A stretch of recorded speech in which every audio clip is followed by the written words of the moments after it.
बिस्मिल्लाहिर्रहमानिर्रहीम अस्सलाम वालेकुम नाजरीन किद्दां हो तुसी सारे वधिया लो जी। रब सोना तुहानू सलामत रखे, शाद रहो, आबाद रहो, हसदे रहो, वसदे रहो। नवी शायरी ना तमन्ना तुहाडी खिदमत विच हाजिर हो गई है ते जनाब अज दी साडी शायरी भी बड़ी अच्छी है ते उहदे नाल नाल साडे जिहड़ा पिछे दा माहौल है वो भी बड़ा अच्छा है।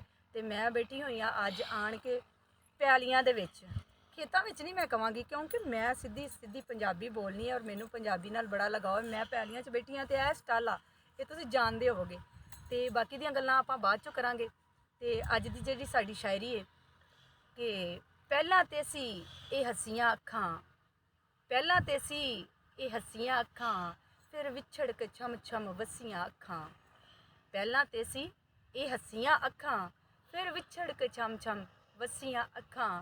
यार दी दीद च कमलियां होके, यार दी दीद च कमलियां होके, रातां नूं उठ उठ नस्सियां अखां। एक एक पल भी औखा जापे, एक एक पल भी औखा जापे, सौंदियां नहीं है तरसियां अखां।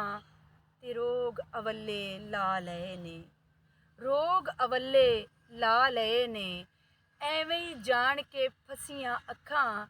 सट हिजर दी दिल ते खा के, सट हिजर दी दिल ते खा के, मुड़ नहीं किसे नाल रस्सियां अखां। पहलां ते सी ये हस्सियां अखां, फिर विछड़ के छम छम वस्सियां अखां। लो जी नाजरीन, ये तो सीगी तमन्ना दी शायरी। तुसी मेरी वीडियो नूं ज़्यादा तो ज़्यादा शेयर करना, लाइक करना है, कमेंट्स करना है और बैल आइकन ते प्रेस करना भी नहीं जे भुलना। तो मैनू दुआ में याद जरूर रखियो ते जिन्हें हजे तक मेरे चैनल सब्सक्राइब नहीं किया सब्सक्राइब भी जरूर करियो। दुआ में याद रखियो। रब राखा।